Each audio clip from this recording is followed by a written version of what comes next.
Okay.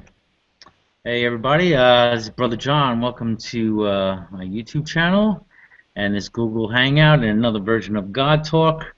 We're going to discuss just sharing your spirituality. Try to take a little detour from usual debate back and forth. No offense to those strong atheists out there, but just didn't think there was a need for you to invite you to this type of room. Uh, so that's why the invite first is going out to those who have some belief in God or agnostic about it. I've heard a term also as spiritual atheist. I'm not too sure what that all means. Maybe we could discuss that, but just wanted to give an opportunity for people to share their belief. What is spirituality to them? What's you know, and share any personal experiences or insights and philosophies and stuff like that, um, without getting into too much of a debate. I think we can all agree that a lot of this comes down to experience, and experience is subjective and should really never be a plumb line of truth. I mean, absolute truth, I guess. So with that, I want to welcome. We got Gary in the room, Grant, Prescott, and Wayman, and definitely I know you guys definitely share a variety of different beliefs. Um, so with that, I'm going to open up the floor. Does anyone care to share anything about a spiritual experience you have, or what spirituality means to you?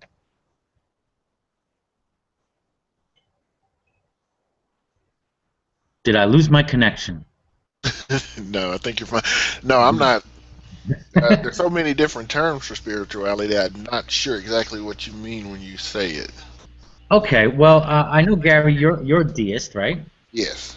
Is there a specific brand of deism? And since that does involve a God, a creator, I'm kind of assuming that we're talking about something supernatural or spiritual, I guess, in a sense. Or perhaps you like to clarify your flavor of deism. Well, I'll be more of a traditional deist. Um, I would say our information about God is limited.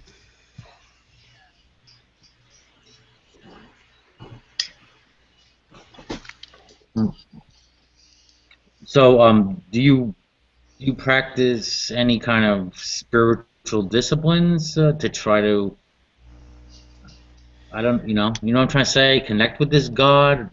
What do you mean, like meditation or something like that? Yeah, yeah. No. No, nothing. So pretty No. much, your classic theist, yeah, something probably started it out, but there's no need to really find out or connect with this thing or anything like that. I don't know how you would connect with it because just saying that you believe that it could have been started by something, I don't know how you would say you're connecting with that. Okay. So do you do meditation? No, no, I don't meditate. Do you do meditation? I know you're into Yes. is it Yeah. I Tao? guess.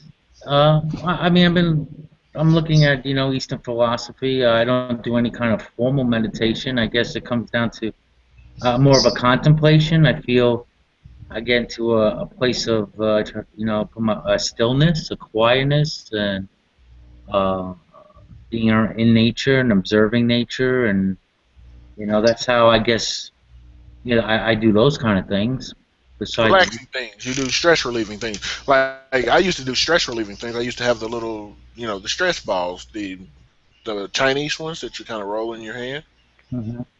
I used to do that, but I wouldn't consider that a spiritual experience. I consider it, stress relieving. You relieve your stress. You clear your mind. Mhm. I guess when, and I struggle with this some a little bit as well.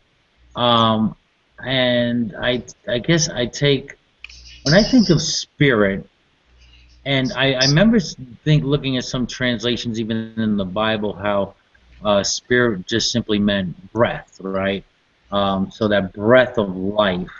And I guess for me, spiritual is connecting. I don't know. It's like having that connection with life and other life around me. And I guess it's the nature's God. I can never really put some kind of words to it, but I guess that's the closest I could kind of get to saying about spiritual experiences. I mean, I've shared a very deep spiritual. I won't share it all over again because it's a pretty long story. But um, I mean, I've had profound spiritual experience. One lasted me a month in this euphoric state, which I still to this day I can't explain. And it was when I was a believer in Christianity. So, but I think for me, again, experience, subjective. It was a spiritual experience for me. You know.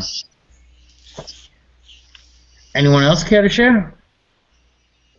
Yeah, I think mine mostly had to do once in nature, like when I kayak and when I go out. There's one time when I was on the Delaware River and I was by myself and we were camping out, and it was kind of strange. Like it was my first time out. Not that I was scared. We used to go out camping all the time, but there's kind of like a real danger there because I was by myself. I was miles away from home, and it was like the third day. So you're kind of want to see people and be around people, and you start missing family. And your mind is set also on the trip, So I tried to do that and concentrate.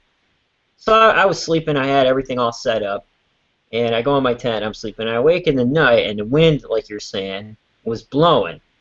And I was like, wow, this is a connection because when you're in a tribal situation and you're a nomad on the plains or with the sheep or whatever, especially in biblical literature or ancient Near Eastern literature, this was probably the feeling of the wind or the ruka of the divine blowing.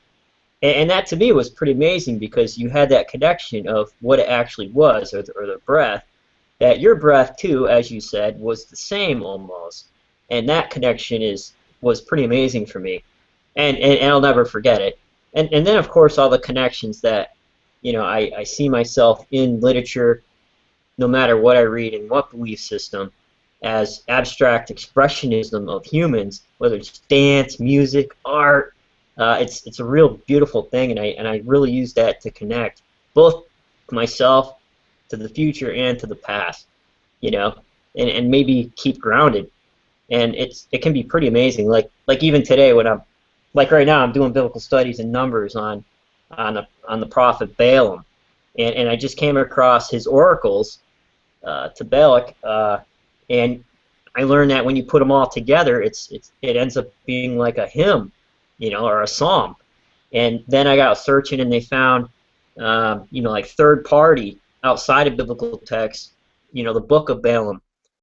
They found on some ceramic or plaster, and it was a whole nother oracle, outside of that, and it was beautiful, to discover that and see that and make that connection.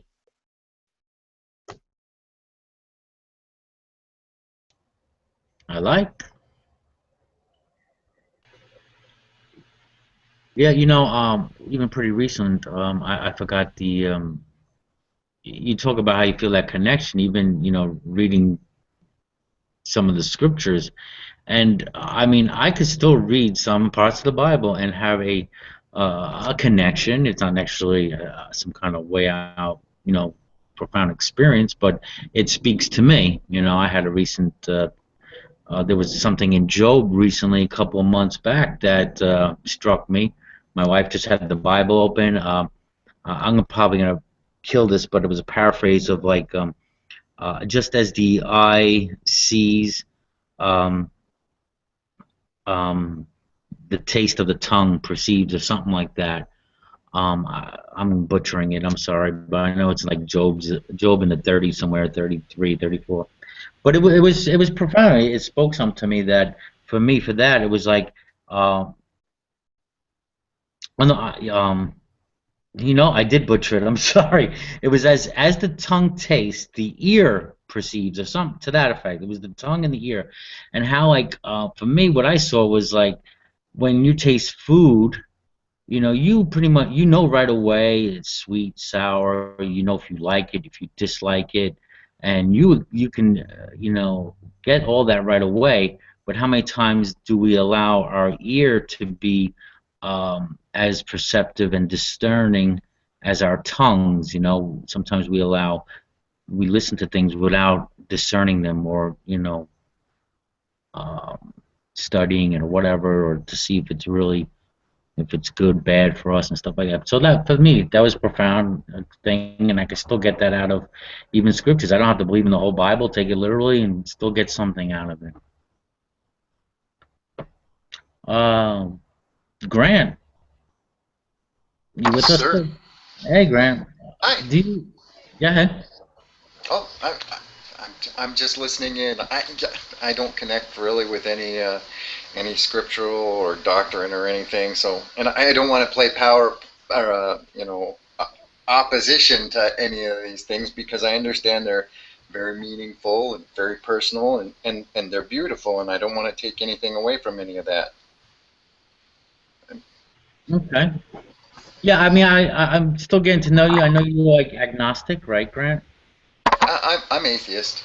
Oh, you are? Okay, I thought you Yeah. were more agnostic. Okay. Yeah, I still connect. I just not with anything spiritually. I mean, I connect with nature on a very real level. I think through, you know, my gig with permaculture, but it's a whole different thing than a spiritual connection. That doesn't sound like a whole different thing to me. Well, I mean, yeah, it's a matter of perception. I think, you know. Is it just a word? I got a sharp little stick tonight. I mean, I'm gonna poke you. for me, it's it's. I don't even know how to describe it. But I mean, there's points during the day where it's really peaceful in my yard, and I have so many plants out there that are just designed to bring various insects in. At some points, I'm a landing zone for paper wasps and honeybees and yellow jackets and dragonflies and kudzu beetles. I mean, I become an international airstrip for just all kinds of different crap out there. And it's like nothing bothers me, and I don't bother them, and we just kind of coexist in the yard very peacefully, and it's nice. That's about as close to any kind of spiritual connection I have. But Now, see, Grant, I like see, it. Grant, I can probably, you could probably replicate that experience and transfer that to me by simply telling me to turn on my porch light and seeing all the moths come in. I totally agree. Yeah. In permaculture, you just get specific plants to bring specific insects in so that you can actually be at peace. On my patio during the day, there's no mosquitoes because I have an army of dragonflies out there, and that's one of their main food sources. So that's all I have. I was just gonna, sit here quietly and listen to y'all. Okay. Yeah, because I remember talking in chats, and we touched upon that, and kind of your experiences of feeling one with nature in a sense, right? Yes. Yeah, and I get a similar experience, and probably maybe I just attach the word spiritual to it because I'm connecting it to some kind of creator where you're not, but you still have some kind of that sense of oneness. Well, I think yours is more of I don't know if I'm using the right word, but it's more of a revealed experience, and mine's more of a, cultivated experience. Meaning I have to, put the right plant in, make sure the right organisms are in the soil, make sure it's acidic or fungal or bacterial based. It's more scientific than it is, I've heard of studies where I don't know where I was reading it, and it was just, I guess it was talking about, I don't know if it was talking about happiness or something like that, but they were talking about like even gardening, a simple thing of gardening and getting your hands in the dirt, getting it in the earth, or just whatever, walking barefoot in the beach or something, like having that kind. Well, they were attributing this to some people's happiness and such. Undoubtedly, it would kill me if I had to move back to Los Angeles. If I couldn't have my hands in the dirt and walk around barefoot in the backyard and, just be doing this. I mean, this has become my life, and it's more peaceful and real to me than anything else I've experienced in this life. Yeah, and we've shared this before, and I've shared it with you because coming out of New York City, and then coming out to PA, I've definitely, I don't know, the better air, it's being surrounded by nature. Air that you can smell the life in as well. I mean, it's sweet and pungent and sometimes earthy, and Right. it's not just auto fuel smoke and whatever. Right, and having that concrete sidewalk as a barrier. Yeah, yeah. I'm gonna make a gardener out of you yet. uh, uh, but Prescott, I know we've touched upon a little some of your experiences. Yeah. Yeah, I like that. So don't sound so enthused. Well, coming from a Pentecostal background, when I was a Christian, um, certainly there was no uh, shortage of things that would happen or dreams that I would have that I would not. Um, I would not like. I guess, translate or interpret them through the context of my faith. So if something would happen, of course, if it involved the language that I understood from the Bible, like if there was something there that seemed to resonate with that, then that's kind of how I would filter that. But it's kind of interesting. To me, a lot of things interest me because I often say that, which means that I find a lot of things very interesting. But one of the things that happened to me when I came out of Christianity um, was an experience with gardening, and I kind of touch on that in my YouTube channel. I mean, it's quite old now. I think I did that like back in 2008 or something like that, and it you know and really it was about connecting to, I guess at that time it was the book of Genesis, which was kind of getting me to this fundamentalist kind of thinking that I had, and perhaps seeing like the book of Genesis and the creation story in a different light than what I was previously willing to entertain. And I was just going to, when I was listening to Grant talk, I was just thinking to myself, yeah, but the first time you tried to do this stuff, it's not like you planted that thing knowing that that species would come, because while you planted it, while you're doing it, you're saying to yourself, is this going to work? You know, science in a book is kind of like, here's how the thing, here's the A plus B equals C. But when you're actually doing it, when you're actually planting that plant, you're wondering whether the thing's even going to come up or not. I mean, there's at least there was that intrepidation with me the first time that I planted a garden, and when it did come up, it was kind of like, that's how it works. This is how nature works. It's like everything is just kind of hardwired into it. It's not like God is up there waving a little stick every time I do something, and makes one of those seeds come to life. Everything is kind of put there, and it even says that when you're reading Genesis, and so it's like that was an epiphany of sorts for me, that and it wasn't completely rational. That part still kind of disturbs me, because I've tried to be a rational person, but it seems that every time that I experience life, that there's something that's seems to kind of go beyond my rational thinking, and that I can't deny. Like, I can't sit there and say, well, no, this is just all, like, I'm just imagining this. So, like, this, like, some of this stuff is like, I don't know. Anyway, so back to the garden. That helped me understand something as simple as the idea of the creator kind of hurling all of this, because I have no problem with evolution. It doesn't bother me. I know some people get bent out of shape that are theists. I don't. I don't have any problem with the idea that in that moment when everything was kind of hurled into being, that it contained everything necessary to produce everything that we see here today. And it's no less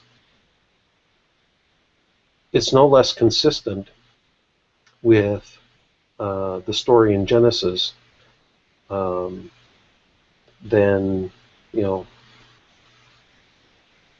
it just fits for me. It works. And if it works, I'm not going to get rid of it. So do you practice some kind of meditation, contemplation, something like that? Discipline? The minute that I would say no, it's not something that I consciously do. Like, I don't get up in the morning and say, well, I'm going to set aside this period of time for reflection or thinking or emptying or whatever. But I spend 12 hours a day behind the wheel of my car, and many times during that time, I'll just turn everything off because I just want to have my mind free to kind of process what it's thinking in that moment. And one of the things that I have tried to be a little more diligent about is that whenever things go through my mind that have to do with either things that I need to do or stuff that I need to look into when I have a better opportunity, I write it down. And when I write it down, it's kind of like David Allen's Getting Things Done. You write the stuff down that's out of your brain, and your mind's free. And the reason why, so many people kind of spin their wheels in circles emotionally is because they can't get stuff out, and simply writing stuff down does that. And that's what I do. I get it out, and then it's kind of like my mind seems to be freed up to entertain and imagine and create without distraction. I don't know if that's meditation or not. No, I think there is something to say about putting a pen in your hand and writing down your thoughts, or copying something that inspires you, or just a simple doodle even, because it's something coming out of you, like, or even doing a piece of art or playing some music. There's just something about that hands-on too that kind of, I don't know, brings it to life in a sense. No? Yeah. Yeah, I think so, but I think that there is something, like they've done studies, and this is kind of why David Allen really pushes this with his Getting Things Done process, which it's not that I know that I mentioned him twice, and I realize that I probably mentioned him two times more than I've mentioned him in the last 5 years, just in this hangout. But the idea of we kind of get our brain tied up with the day-to-day stuff, and I suppose it's probably not so different than even some of the practices that I had when I was a Christian and in prayer. If there was something while I was praying that seemed to be kind of bouncing around my brain, I'd write it down because I never knew whether it would be significant or not. And sometimes it would seem significant later. Other times it didn't. It would just be kind of like whether it was just to get it out of my brain or whether I just didn't see the connection to anything at the time. But there seems to be something that frees our mental faculties once we are able to kind of get it out. It's almost like, well, it's almost like that saying in Job, you know, like the ear is to words what the mouth is to food. Well, you know, when we actually physically write something down, or we are able to see that the thought we had in our brain is now on our smartphone, that the brain no longer has to think about it. It no longer has to remember it. It's not here saying, okay, I gotta find a place to stick this because I want this later. You get it out, and it no longer has to do that, and that frees up the brain to do other things. And so. You ever have the experience you write something down, like, and you know, it's like some kind of quote maybe you might, and then no soon after you'll come across someone else who wrote something similar? Ever happened to you? Nothing specific like that, but the kind of events that do seem serendipitous. Right. I was just thinking of that word, serendipity, just as it was coming out of your mouth. That's good. Yeah. I don't know if this is entirely similar to what you're just saying, but it is a kind of a serendipitous event. A friend of mine and I, we had hitchhiked to Ontario back in '94, I think it was, and so it was like about 1,000 miles that we hitchhiked, and we went without any money. But anyway, we ended up meeting somebody who picked us up in the province of New Brunswick, and it turned out that she drove by us, and it was quite a hot day, and she said that she really felt that she had to turn around and come back and pick us up. So she came back and picked us up, and we just told her we were heading to Ontario, and so she kept pressing us for, like, well, why are you going to Ontario? So we finally told her that we were Christians, because we were Christians at the time. And so all of a sudden, it's like she wanted to take us to McDonald's, and she began telling us this story about, you know, how she was married to someone, and they had gone over Poland. This was when when communism was falling, so it would be '89, I guess. Oh, when was it in Poland? Anyway, it doesn't matter. Lech Walesa, I think, was involved with that. And anyway, and so she was identifying kind of with what we were doing, because we were both Christians, and this actually had to do with kind of testing our faith, I guess, sort of. This could get weird. I'm not going to go there. Okay, so anyway, the point being is that after we completed our walk to Ontario, or our hitchhike to Ontario, we got together with her on another occasion. Because we kept her name, and I'm going to cough, so I'm going to mute my mic just for a second.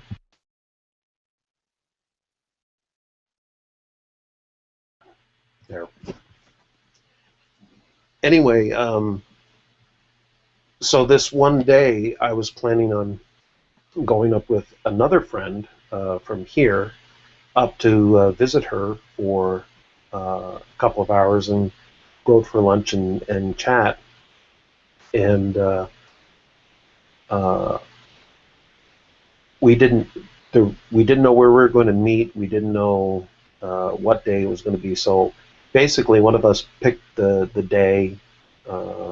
I think I picked the day, and a friend of mine picked the place where we thought would be a good spot for us to go.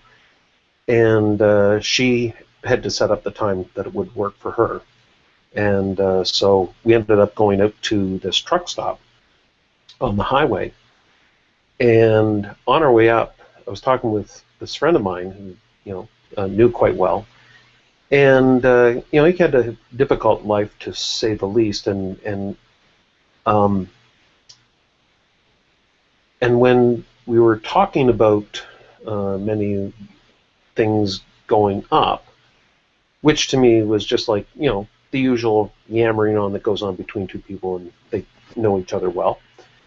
We get up to this place and meet with her, and we're just kind of talking about, kind of what she's been into and stuff, and then she says, something? She says, I really wish you could meet my husband. They had been separated for years at that time. I think the last time she said she saw him was probably 6 months earlier, and she had no idea where he was. He was down in the U.S. somewhere. And suddenly she just turned white as a ghost, because walking across the parking lot was her ex-husband. And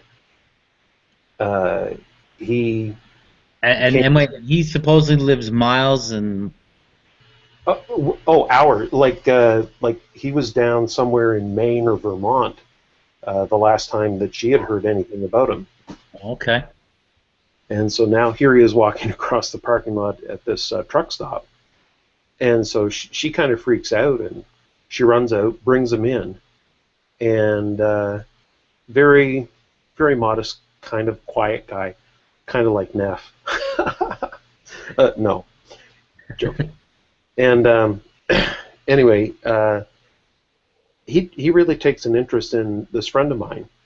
Paid no attention to me whatsoever, which is kind of annoying because I like being the center of attention. And he literally read. I knew this guy quite well. Literally read his entire life to him. That I suppose some people would say, well, people are really good at reading people, or you get mentalists, and they just say generalities, and they watch your cues, and they watch how you respond, and stuff like this here. But this guy was actually using phrases that I used while we were driving up, and that is kind of what freaked out my friend, was that it wasn't just that he was kind of generalizing. It was that he was actually saying things using the exact same phrases that I had used when we were conversing coming up. This is the woman's ex-husband was doing it. Yes. Mm. And we did. And here's what happened. He did tell us where he was when he was on a train heading west. He was going through Montreal, and when he got to Montreal, all of a sudden he just felt like he had to go back and see his wife. And so he turned around, he got off the train, got a ticket to go back to Moncton. This was in Moncton, New Brunswick. Came back to Moncton, got off the train, and went to her place to see her. And her mother was there, and basically said, well, she went off with some guys, and he had no idea. He told us that he had no idea where he would find her, so he just figured, well, I'll just have to go back out on the highway and head back west, because I guess he didn't get along with the girl's mother. Anyway, right. So he went out and ended up at the truck stop where we were. So, and that's how all of this kind of fell in line. Now, I mean, yes, there are coincidences, but that seemed like a pretty unusual kind of set of circumstances to kind of come together. Now, I never took that as kind of evidence that God exists, because for me, it fit with how I see the world, which is that there aren't coincidences. It's not that it's not so much a question that all of the details God is working out. It's back to this garden thing. You put the seed in the ground, it's going to come up as long as it's a good seed, and it has nothing to do with some kind of being a magic bean. That's just the way it does. And these kinds of what we might see as serendipitous moments take place, but it's not because God is working out all these details and rushing around to make all of this happen. It's these things just occur, and it is a reflection of kind of the order of things that fit in that universe. I think Paulo Coelho kind of said it quite well in The Alchemist. The idea that the universe is conspiring to make things happen so long as we keep moving. And it's when we stop moving that it seems that things fall apart. Anyway. That's pretty profound. Yeah, I think Carl Jung would call that synchronicity. Like, he talked a lot about that in his writings, where one or two or more events can be interpreted as being meaningfully related. It's pretty amazing.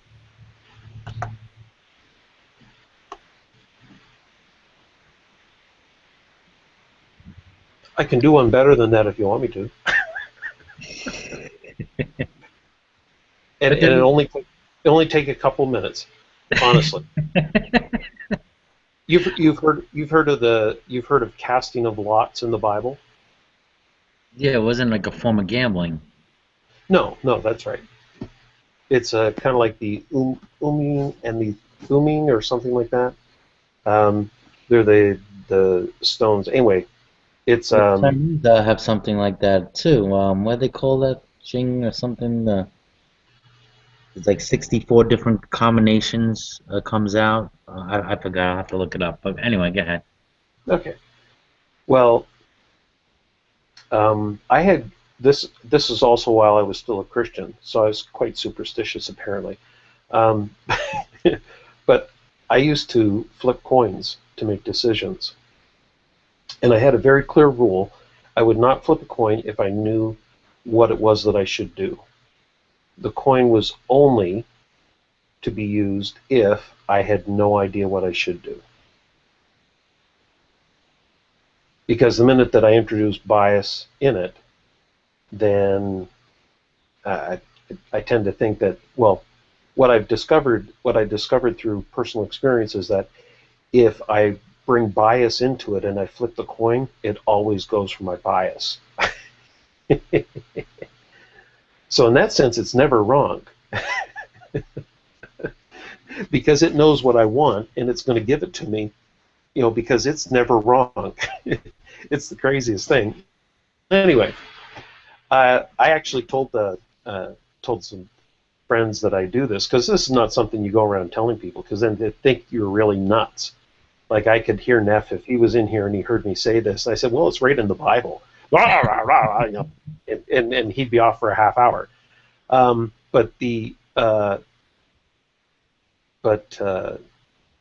did happen to share this with a couple of friends, and one of them really did not respond very well at all. But her husband, and I knew them both quite well. Her husband was he was a little more pragmatic. He said, well, why don't we test it? And I'm going, oh no.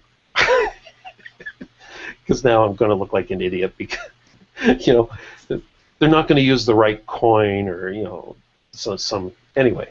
So we sat down at a table and he dug out a penny and he flipped it. I never touched the thing. And so we opened up the Bible and we would read Bible verses, and then we would say, well, does the Bible say? And then we'd read the verse right out of the Bible and then flip the coin. And 19 times in a row, we got heads. Well, don't ask me why we didn't do 20, but we didn't. We just they had no idea what to say. They were just guffawed because it just seemed so bizarre. And trust me, I thought it was bizarre too, because I certainly didn't expect anything like that at all. I've never even tried to do that before, and I've never tried to do it again because I'm thinking okay, that's when you start doing stuff like that, it just sounds really weird, and it even sounds weird to talk about it. See, I'm not a Christian anymore, so I can actually tell the story. Like when I was a nutty Christian, this is the kind of stuff that I used to do. Uh-huh. But back to the other story. But I'm rational. Okay. I was just going to say, I'm rational now. I would never flip a coin. Did you guys set out to do 19 times flip the coin, or was it just let's just flip it? You know. Well, we really, like, it wasn't like we said, like, we got to sit down and make this scientific test or anything like that. We just, like, at first it was just like open the button. Like here, well, what we had to do is we had to use criteria for which we knew what the answers were, and it wasn't going to be one of this, like, well, that's our opinion or that's not, you know. It had to be something that we all had to be able to agree with, and so what we did is we just opened up our Bibles, actually his Bible, and he read the verse and asked the question and then flipped the coin. And he said heads the first time, and then heads the second time, and heads the third time, and then it's just like, this isn't right. Heads again, heads again, heads again. And at number 19, it was just like, it was like not running out of heads. And I mean, it was a regular coin. Hmm. I am nuts. Probably not any more nuts than any one of us in this room. Well, Grant, I don't know if it was about me, but Grant did say nuts add color to the world. And I've done the thing with the coin too to help me make a decision. Even X and God. Oh, God, I'm gonna trust that you're gonna, flip this right way. I can't think of a specific, question I had at the time, but I have done that in the past. How did he know it was a regular coin? Because he pulled it out of his pocket with a bunch of other change. Just FYI, and I'm not trying to take anything away from the experience, but I think there's a percentage, I think it's close to 70% on a coin toss from one side or the other based on the weight and balance of a coin. Yeah, that's what I was trying to ask, because it could have been heavier on one side or lighter on the other. Yeah, that's what I was sure. Yeah. That's probably what it was, because you can duplicate it. Yeah, but 19 is definitely, that's a rarity. Oh, so we can't duplicate. Oh, shoot. What is it? Can we duplicate it or not? I'm saying you could probably duplicate it, but it might take you a few days or weeks. Well, you could duplicate it if you make one side heavier than the other. Probably be easier to duplicate it. The Shakespearean monkey thing, if you had 500 monkeys flipping coins. Oh, I'm picturing that in my head right now.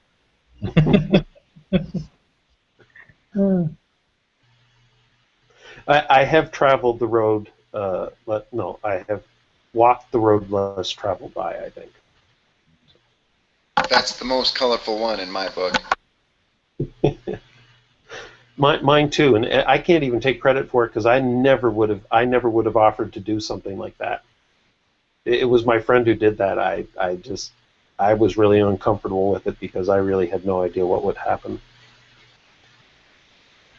Scary. Oh, well, yeah. It was. At the time, it was. Afterwards, I was very confident. Yeah, I knew it was going to happen. I do it all the time.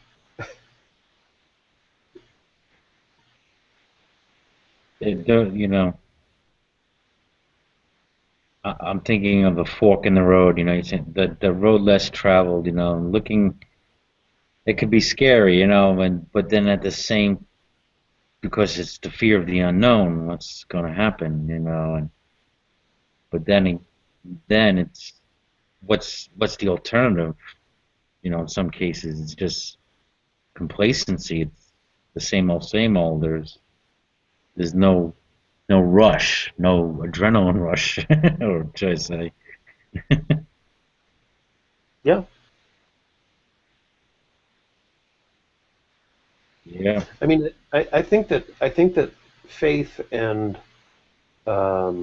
spirituality, or whatever you want to call it, whatever problems that people may have today because everything now has to be judged and determined by science, I fear the day that they succeed in convincing everybody that science is the path.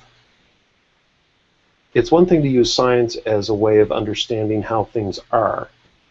It is another when it dictates the path that we walk. Because science would not tell you to flip a coin. Science would not tell you to, do things that you believe you need to do, even when there seems to be no reason or rationale to do it. And taking that risk or stepping out is not something that science gives you the power or even the courage to do. That's something that's inside of us. I would only add to that I agree wholeheartedly on that, and because science many times it's counterintuitive as well. Yep. Yep. But how much science would we not have if one didn't follow their intuition to some extent, I guess, as well. Sure. Still, even being proven wrong, you learn, one thing less that you don't need to check on. Yep.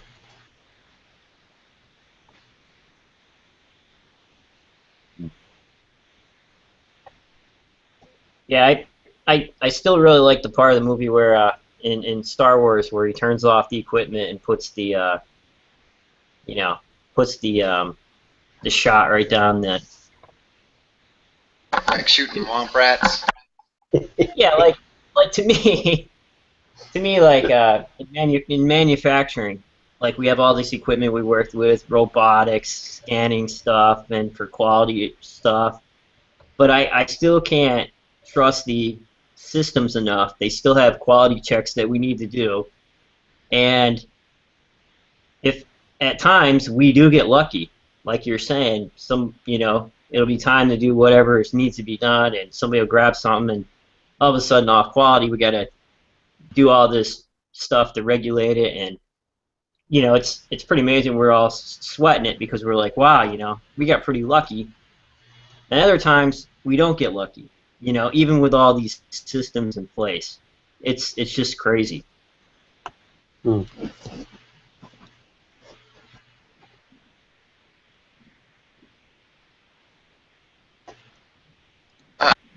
I can tell you about a spiritual experience I had that, well, it really seemed very spiritual at the time, but it didn't seem so much so in retrospect, which was from the church, if you're interested. Sure, please.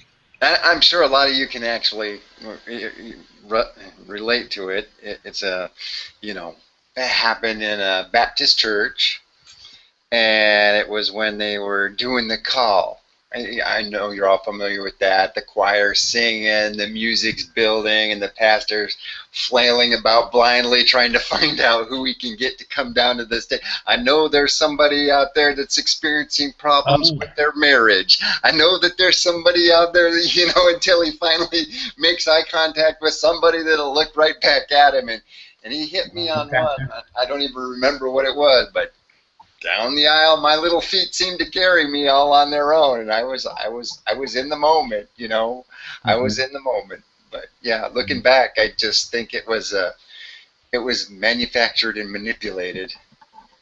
It doesn't seem pure to me, because I go to church now because I still try to, see what I can connect to and try to remember. And now it's even worse than it used to be because there's so much pageantry and bands and music and the big screen, and it's all trying to, multimedia your ass into experiencing something, Yeah, I always used to think that there was that one book on the study of religious experience. I got it, but I only got halfway through it. Now my dad and my mother, who still go to a pretty conservative fundamentalist church, There's hardly any members there now, but they had revival services, my dad was telling me. And this even upset my dad. Like, my mom is very devout, whatever. And the same thing happened. Like, they had the altar call, whatever, and nobody was showing up, and so the minister walks through the aisle, and he stops and talks to my mom. And he just, like, tells my mom, I don't believe you're saved, and blah, blah, blah. And to me, that's the works of a charlatan, simply because he made her doubt her spirituality. And if anybody ever does that in a religious setting just to eke out, that, oh, we got one person to come, and they start working on their own members because there's nobody from the outside there, that makes it even more unbearable. And my dad was pretty upset about that, and I was like, well, why don't you just leave? And, well, we helped build the church, physically. He helped put the roof on the church from the ground up. They didn't want to be responsible for closing it down. It's just a big headache, but that really bothered me also, like, I was fuming after that. That's very sad. I'm sorry that happened to your family. I've seen that kind of thing, though, I know you're hurting, come with me. It just pulls you down to the stage, what just happened, where am I going? Yeah, like camp meeting, everybody gets saved like 20 times just because they needed it or not, Because you can't have an empty stage down there, it doesn't look right. Well, I think they've done the number. Oh, were you going to say something, Gary? Well, I was going to ask, what do y'all think about people like, the John Stewarts and Sylvia Browns who claim that they're connecting you with your lost loved ones and everything? Have y'all seen? I don't go in for that at all, personally. I think it's woo, but some people buy into it. Well, I mean, if you saw the, like, I think James Randi has a couple of videos where he's showing that these people really just kind of play a guessing game with you.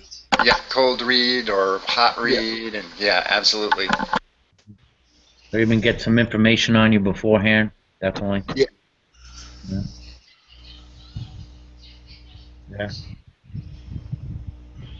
Well, there's one lady who was exposed. There's one lady who was exposed who, instead of the dead person, she got a member of the audience's name on the piece of paper. And this lady was actually sitting in the audience, and she was thinking that it was a person, who had already passed. And she's given all this thing, and then the woman in the audience stands up and says, "Oh, that's me, and I'm still right here." It was awesome. It's all over the internet. It happened not too long ago.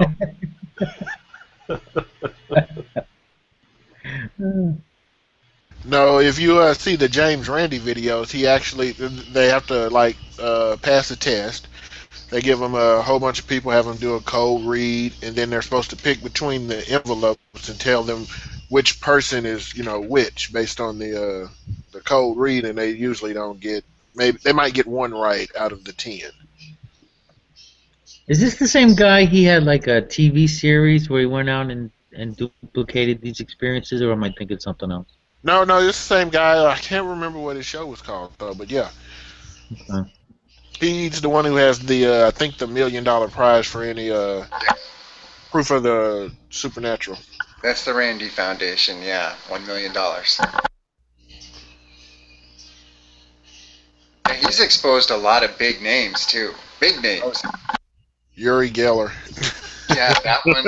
Also that, I can't remember, one of those mega church pastors. He found out, he got the broadcast equipment and found the band that they were transmitting on. The wife was sending information to the husband, who was the pastor of the church, and they got into the feed and they were hearing all the information. Oh, yeah, that was, I think it was Popoff. What's his name?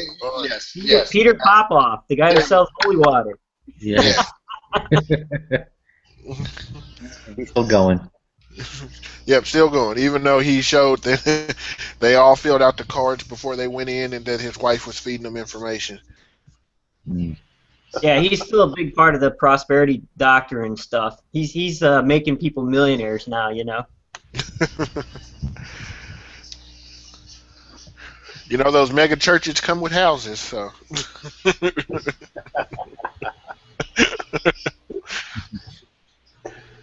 Well, they did a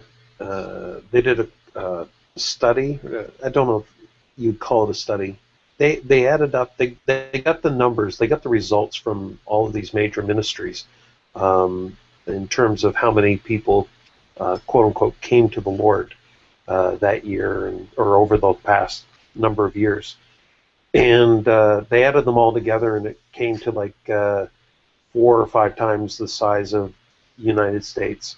So I mean, there's a problem with the numbers somewhere when you've got you know you know 900 million people or more supposedly becoming Christian in the United States.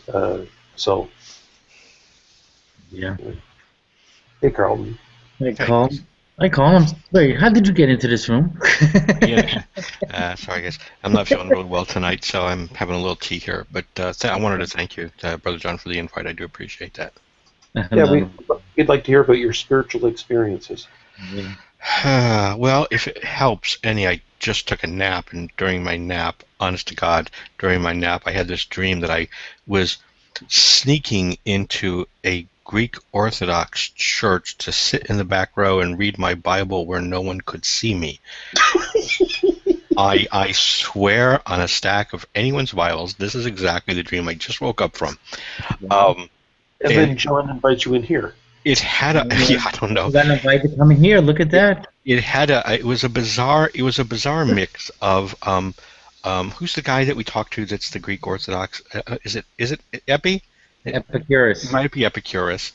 Yeah. And no, it's No, not Epi. It's somebody else. It's John, the guy with the little yellow birdie avatar, the little chicken bird avatar. It's him, and it had elements from the Seinfeld episode. Remember where Kramer was infected with this disease that made women attracted to him, and he ended up converting to being Greek Orthodox or something. It had elements of both of those bizarre things in it. So, cheers. Here I am. Well, you got to tell us maybe who knows, in the next few days there's going to be some kind of events leading you to go to a Greek Orthodox church or something. I don't know. I'm sorry, I'm still half asleep. But that's okay. I have bizarre dreams all the time. It's gonna hang around you guys. I've got a lot of material for my subconscious to work with here. I actually, you just remind me. I remember a lot of my dreams, and every time I have a crazy dream, I'm saying, I should have a pad by me, and to write this stuff down, and I just forget. But I did have a dream the other night. There was a terrible earthquake, and my friend was getting buried, and he died in the dream, and he lives in San Diego, California. I haven't seen him in a number of years, and we connect here and there on Facebook. But I have to give him a call now or something just to see if he's okay. Yeah, I know. I have those things anyways. Well, I did see somebody did it in the Google Hangout.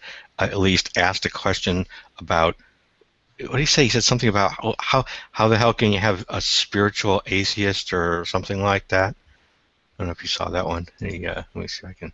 Well, I've heard people. That's why I did invite spiritual atheists to the room, because I've heard this expression, and I thought maybe give a chance to clarify. I was kind of trying to hope to do something different here. I don't want to.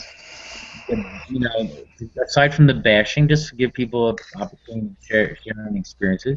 I was hoping to get a Christian or two in the room tonight, and not to get debate them and say you didn't have that experience, because like I've shared, I've had experiences that are kind of unexplainable to me as a Christian, but I kind of take the perspective that as a deist, that Creator was involved. It was just using that mechanism at the time. That's how I see it now. And it could be the same for the Christian. I don't know.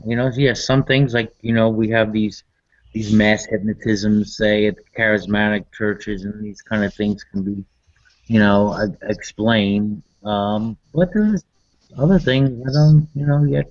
I don't know. I've been asked before, are you spiritual? And to me, that's one of those sort of magical words that, ask 10 people, I'll get 10 definitions. And so, um, you know, if by spiritual somebody means, mm, this feeling that we all, get from time to time, like when you, uh, are out alone at night and you're looking up and you see, millions of stars in the sky, this sort of sense of awe, Right.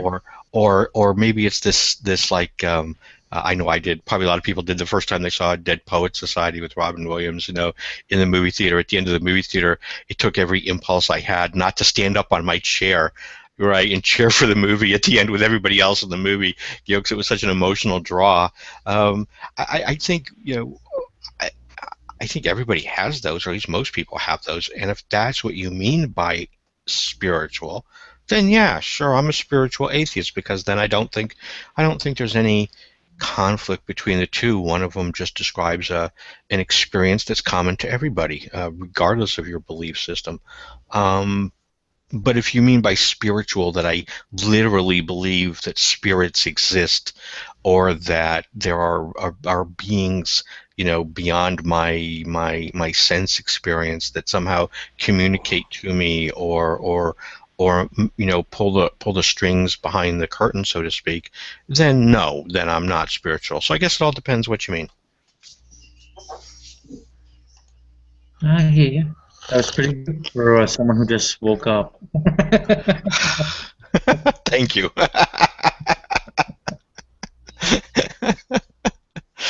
I think I'm spending this is indicative of spending way too much time on Google, that my answers are already rehearsed into my subconscious, and I don't even need to be awake anymore. Yeah. See that, Carlton? We're live, so you can even go back and watch what you said and be proud of yourself. I'm afraid to, I finally, okay, I gotta tell you something. I finally understand. I've always watched these interviews for years on TV where they're interviewing some actor or actress, right, on some talk show, you know, and there'll be somebody that like played, like Leonard Nimoy, he played Spock or Kirk, or it doesn't matter. It could be any show, and they'll say, well, what do you think of your acting skills? And they've been doing this series for 15 years. They're like, I've never actually watched an episode. Now I understand why. It's like I've never actually gone back and watched myself. If I hear two words, I quickly flip the channel. I'm gonna quickly send out an invite to others if you wanna come in and share any kind of spiritual experiences. I think we have one or two spots open. While you're doing that, brother John, I do have something I came across a while back, and I've just found it a curiosity. I don't think that it really implies anything, but a curiosity. And I've talked to some Christians about their experiences. I mean, who I call the sane Christians, the ones you can actually have a conversation with, um, and and they all kind of say the same thing at some point, and that is that they don't expect anybody else to believe because of their experiences, because they were personal, but it is in fact what swayed them to believe, right? That somewhere, somehow, they had some type of an experience that connected with them in a way that it changed their belief system. Okay, and I started looking up on Google, and I noticed on Google that the number of Christians in the world, and the numbers always vary a little bit, but basically of all the religions on the world, when you make a pie chart, that Christianity accounts for about a third of all the total of all the people that hold religious beliefs. And this particular pie included atheists and agnostics too. Doesn't matter, right? And so there they are. There we are. So we got a third for Christianity. And I had a pencil paper, and I was thinking, I was just doodling. I was saying a third. And I wrote 1/3. Then I wrote it kind of as a ratio, 1:3. And then I wrote it 1, and then the words out of, and then 3. And when I did that, it jogged a memory for me, which was, you guys all remember this. Remember the old puzzle about let's make a deal, right? There's this old thing about, do you keep the door that you've got, or do you switch to another door when Monty offers you a choice? Monty Hall.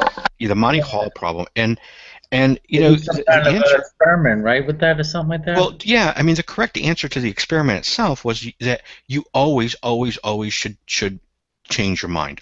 Statistically, it is definitely in your best interest to always change your mind, because you had three options. Simply at the beginning, you had three options. So Yeah. the odds that you would have picked the right one out of three random possibilities, the odds are 2 to 3 against you. All right, so you more than likely got the wrong door. Okay. Um, and then I started thinking about Christianity being 1 in 3, and people, kind of giving credence to their personal experiences that they believe that this led them to their belief system. And I'm thinking, well, if we play the Monty Hall Python here, given the opportunity, all the Christians should theoretically change their mind, because the likelihood that they picked the right religion out of all of them, in other words, that they correctly interpreted the experience that they had, the odds that they did that correctly are 2 to 3 against them. So, given the opportunity, every Christian should become a member of a different religion, if they I guess really what wanted I to get did. if they really want to get the right one. Yeah. Well, I guess you could say that about to any other religion. I mean, you have certainly a lot more than three religions out there and Oh beliefs. yeah, yeah. I was, like I said, I was just kind of making it as tongue in I cheek, I but know. but it is interesting though. I think that Christians do put so much credence in their ability to interpret their own spiritual experiences, right? And even the Christians would have to admit that, looking at the rest of the globe, if everybody has these experiences, or the majority of people have experiences like this, and if Christianity only accounts for 1/3 of all the people in the world, then you would have to argue that even the Christian would have to say that 2/3 of the people have misinterpreted their spiritual experience because they went to the wrong religion from a Christian perspective. And so if that's the case, then it seems fair to turnabout as fair play. Then you have to ask them, then why is it that you think you are the only one that interpreted it right, and 2/3 of the rest of the world got theirs wrong? Doesn't that not seem a little egotistical is not the right word, but a little. I'm not sure. I'm sorry. This is where my Well, just awake is coming in. I can't. The vocabulary words leaving me. But well, I it understand what you're saying because I would, that'd be the argument, that someone had an experience.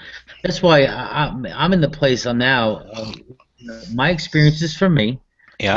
I'm not here to, use that experience to try to, evangelize you and, prove to you and get you to believe what I do, because to me it doesn't matter. But Hmm. that's the argument against this Christian, or even other any other religion. I know I don't want to just pinpoint Christians, for tonight's chat, but yeah, I mean, other people of other religions have experiences, so how are they not valid? How are they invalidated with their experience? You can't say they're wrong. And of course, I know the religion, what it is, it's built in there. We'll give the explanation, whether it's, uh, the devil or demons and stuff like that. And then, but yeah, no, I hear you. Yeah, it's just, again, yeah, it's I think it's for me, this is kind of the soft argument against a religion in particular, is that everybody in every religion would have to acknowledge the same thing, that Right. So, given so us. when Carlton, really quick, wouldn't non-believers have to question that too? Like Mhm. maybe my non-belief, was the wrong door. I would need to pick a belief system. Like if um, all the belief systems are like, do you think that would have to happen too? That's I that's an interesting point. I think, yes and no, and I'm trying to be as honest as I can be here with this. I'm coming from a prejudicial viewpoint, right? But there's a part of me that says no, and the reason I say no is um, because I think, for me, my atheism is not a belief system per se. It very much is for me. I don't stand. I don't ever tell people that there is no God, or that there couldn't be a God, or that any one of of all the religions couldn't be correct. I'm I'm sorry, Paul. I'm sorry, So, Bill Prescott said you're trying to be honest about your bias. yeah, I am. I probably, am. I mean, that's all the I can correct be, word right? is your atheism isn't a belief system, but it's a relationship. Yeah, it's a personal relationship with nothingness. Yes, I think. Yeah, but I do. I mean, I'm perfectly willing to acknowledge to anybody that maybe they're right. Maybe their God does exist. But I do think that again, when I look at what's there, it just doesn't seem that there's anything that should compel anyone to kind of cross that bridge between what we don't know and what they would like to believe is there anyway. Maybe it is there, but if I can't examine it, if I can't reach out and touch it, if I can't cross that bridge, so to speak, then I think it is unfair from a rational perspective. It's unfair to to to step across that. Now, now that's my one hand. Remember, I did say I was kind of conflicted about the answer, so that's sort of my one side.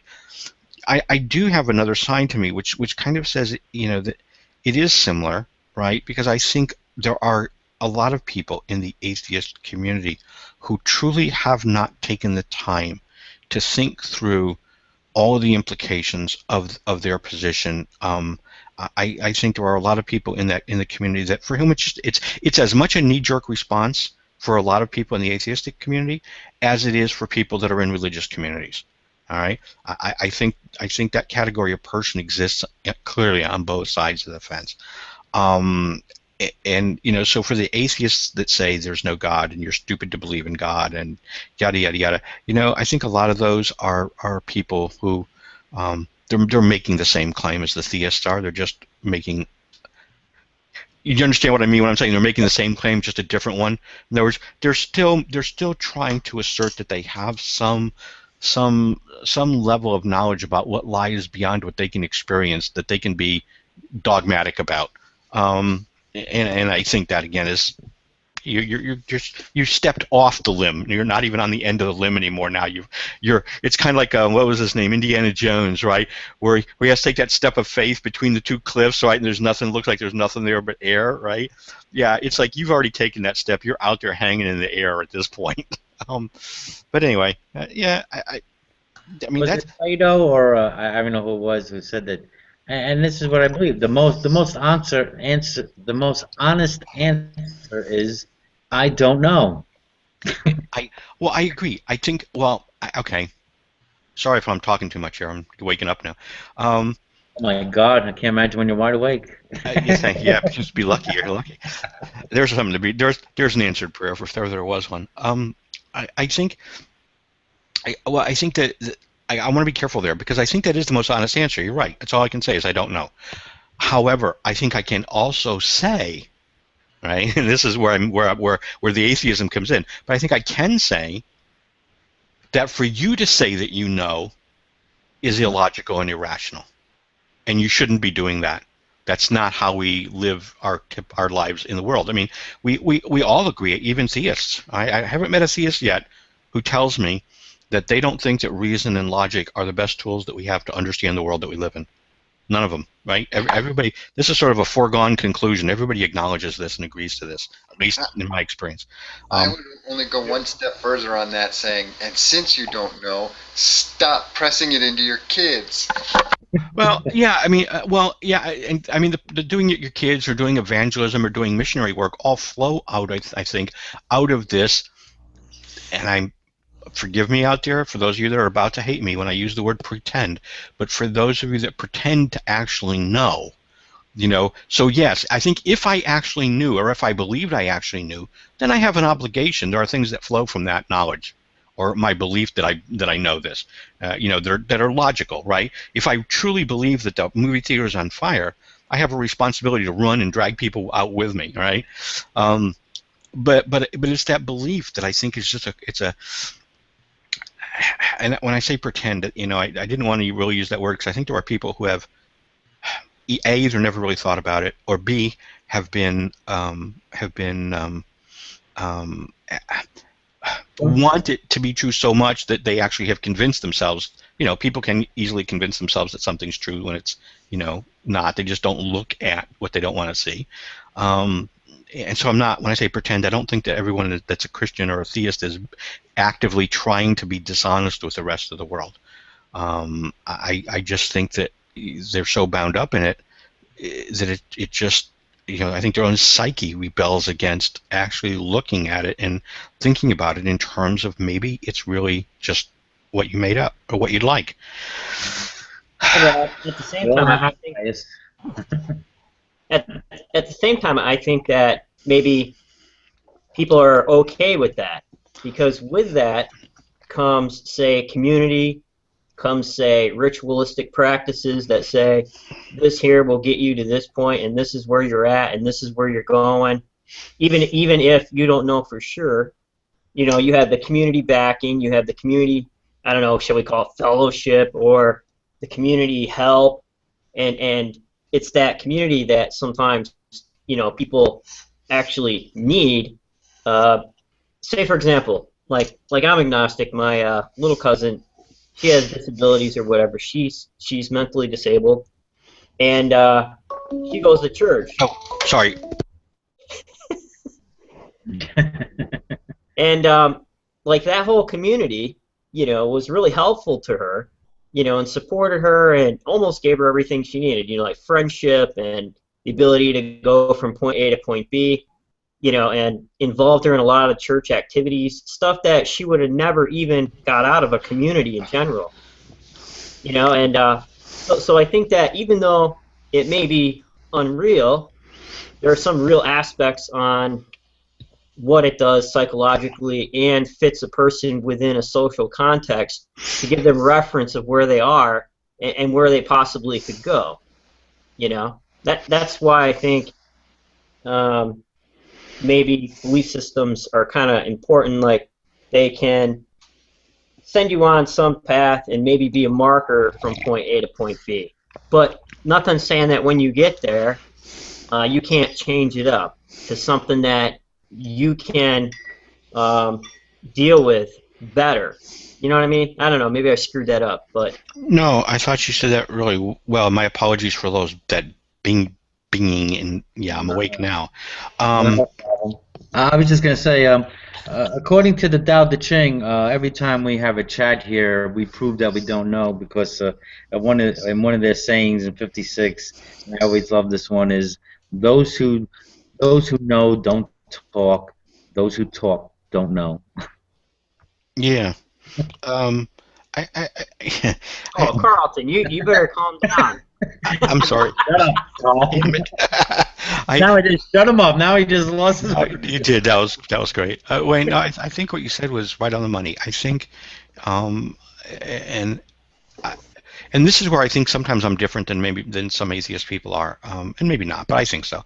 And that is that I don't have a problem with religion per se.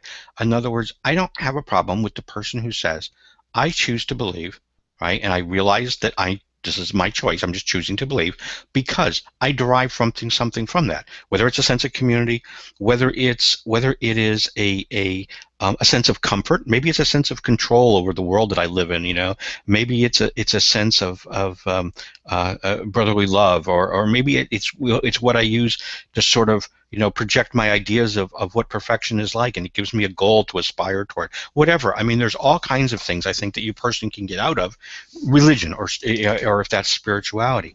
I don't have a problem with that, and I know some people do, but I don't. Where I have the problem is when people lose sight of the fact that this is a thing that they decided to believe, all right, because they get a benefit from that, and it turns into something that they actually think is really there, and it's not connected to their choice of believing, okay? Because I think at that moment in time when that happens, then that's when all the baggage comes along. Because as long as it's something that I choose to believe, I'm in control of what the implications are, right? So if I choose to believe, just because it gave me some sense of comfort, if I choose to believe, for example, that God gave me some land in the Middle East, okay, because it makes me feel good about living in the middle of the freaking desert. Okay, that's fine. But as soon as you lose this concept that this was your choice to believe this, and you actually start believing that it really did happen that way, you also now lose the ability to compromise and make good bedfellows with your neighbors, because now you can't give up this land, you can't share this land, you can't walk away from it, even if it made sense, because now you've painted yourself into a corner because God really is there and He really wants you there. And I think that's where we get things like, we're going to teach creationism in biology class. That's where we get things where we're not going to have gay marriages. That's where we get things where we're going to have crusades and holy wars. That's where we're going to get things that, all the bad things that come from that belief system. It's when people forget that this is just something you decided to believe, and that's perfectly valid and legitimate. But now, and you've crossed over to the other side. And I think a lot of atheists or agnostics would agree with that. That I mean, Really? it's believe. Well, I mean, believe what you want to believe, but just don't push it on everybody else. Simple as that. Don't be so dogmatic. Well, and that's again, if you believe it because you just said, well, you know what, I like what I get from believing this, there'd be no reason to push that on somebody else. I mean, you might share that with a friend, right, and just who has a problem, and say, you know what, I just, I pretend. You can say it that way. We demonize these words, and they shouldn't be. But you can say, I pretend that there's a God there and that He's watching me, and that He really wants the best for me, and it helps me get through tough times. And somebody else might adopt that as a philosophy, as a way of looking at the world, and that's okay. But when you say, Jesus is really there and He died for you, and if you don't believe in Him, the way I'm telling you, you're supposed to believe in Him, then you're going to go and burn in hell forever. We've sort of lost this "I'm trying to help you," mantra at that point. That's why I love the bumper sticker. My comma ran over my dogma. Yeah, exactly.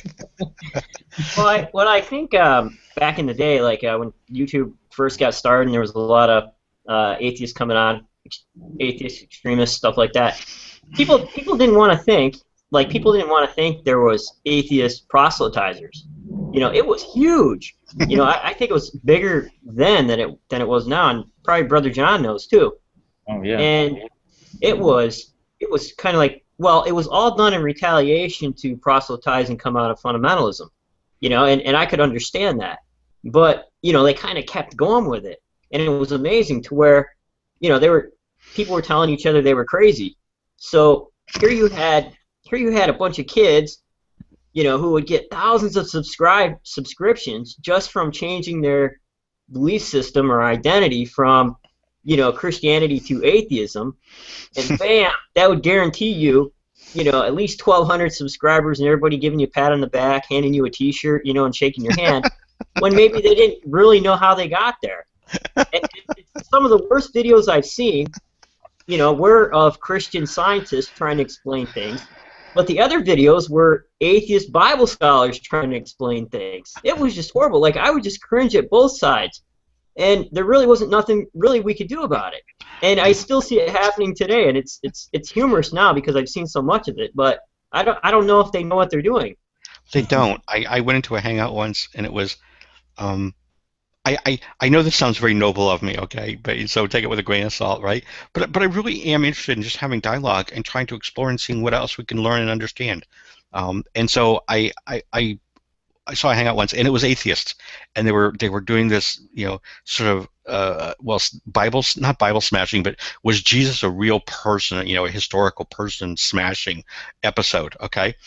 And I thought, when I first saw the title, I thought, okay, that sounds interesting. I went, well. It was people just making absurd, idiotic statements. They had no clue what Christians really believed. They had no idea about anything historical from the first century, right?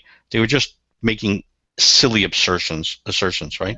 So I went into the room and I said, you guys are idiots. I didn't say it quite that way, but I took the other side and I said, no. I said I'm an atheist and I have absolutely no problem with somebody who says that Jesus was probably a historical person. I see no reason to have a problem with that at all. That doesn't mean I'm agreeing that he turned, walked on water, but that he existed, that the stories are based on a real person. Yeah, why would I see nothing out there that would indicate that that's not the case. And so, and they jumped all over me. But I I'm sorry, John. I get irritated, and I'm like you, Wayne. I'm like, if you want to discuss this, that's wonderful. But at least then, have some sense of credibility and honesty. At least go and study what it is that you're going to talk about, and don't just keep saying stupid shit that everybody on both sides of the fence knows right away. You don't know what you're talking about. You're giving everybody a bad name. Just go away. Yeah, it was just a Jesus bashing fest. That's all it was, pretty much. Let's get together, bash Jesus. I know. Well, I think what the rational response should have done, and I always thought this, was some of the heavy hitters that were coming out and actually making a difference were the ones that made sense, were those coming out of fundamentalist belief systems and leaving belief systems. They knew the theology, they knew the language, they knew all the games that were being played as a big chess match. You had people who weren't even involved, trying to jump in and trying to decipher what was happening, and they didn't have the correct tools.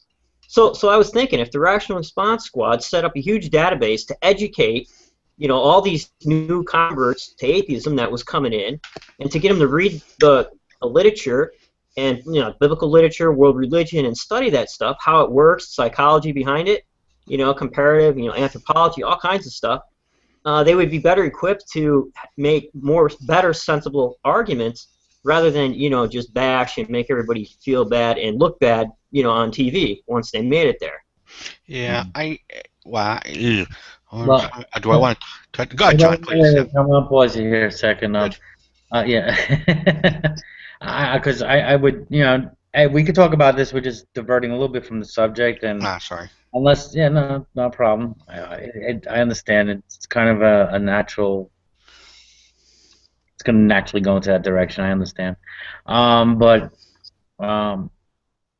no one else came into the room unless they're listening. I guess pretty much, unless anybody wants to add anything to the idea of spirituality or experiences or anything in the room. Well, I do, just real quick if I can, and I think it's closer. It may not be directly on target, but I'm trying to get there.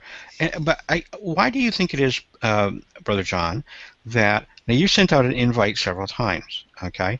And it seems to me that everybody in this room is a very is respectful and thoughtful person in terms of our conversation. Right. Why is it that when you do these, and I've seen this happen on multiple Google shows, where are the Christians who spend so much time wanting to evangelize and looking for a stage and looking for an audience, that when they're presented with one in a room full of respectful people, still decline to show up? Yeah, I don't know. I don't know. I mean, I have maybe a handful of Christians in my God Talk circles, and they have not come yet. Well, except Pillbox, he's coming here. Well, he won't be able to. I have him blocked, so I'll have to leave. But no, that usually goes into one direction. I had Epicurus in here briefly. He's in Lebanon at the moment, though, I think, still. So. Right. Yeah. I have repeated a number of times invited G-Man and Beckel. Arcane's been in here. We've had Arcane. Yeah. Has Arcane the priest up? Okay. Yes, yeah. I have had him here once. I don't think he can come in because he got me blocked. And if you'd like me to leave, because I do have him blocked, I'll be happy to do that if you want him to come in the room. I don't mind. We had that nice guy from the Dominican Republic in the other day. He was nice to talk to. Who was that? Andy Rodriguez. Oh, and another guy I haven't seen in a while. He's Catholic. We had great conversations with him. John Ochoa, I believe his name is. Wonderful person to talk to. We had a grand old time a couple of times. He hasn't been around in a while. There definitely are some Christians out there that I like talking to. Nate, I like talking to. Amy, I like talking to. I'm sorry, I can see his face, and I can't think of his name. I've invited Nate here too. Andy Voluntarius. And is it Andy? Yes. Sure. I think it's Andy. I think. That doesn't sound right. Okay. Carlton, anyway, you know who I'm talking about. Yeah. Yes, I know. Carlton, you have Arcane blocked? No, I have Pillbox blocked. Oh, But yeah, and if Christians are listening, I'm going to give you a last, a couple of minutes if you want to come in and share on topic. If not, I'm gonna close this broadcast on the topic of sharing your spirituality. I want to thank everybody that came into the room, and thanks for sharing your experiences. If you want to invite anybody, give them the link now. We're gonna go off air, and we'll just open the floor to any kind of thing, and that's it. So thanks for coming, and you're welcome. Rate, comment, subscribe to the channel, share the channel with your friends and family. Be well, everybody. Namaste.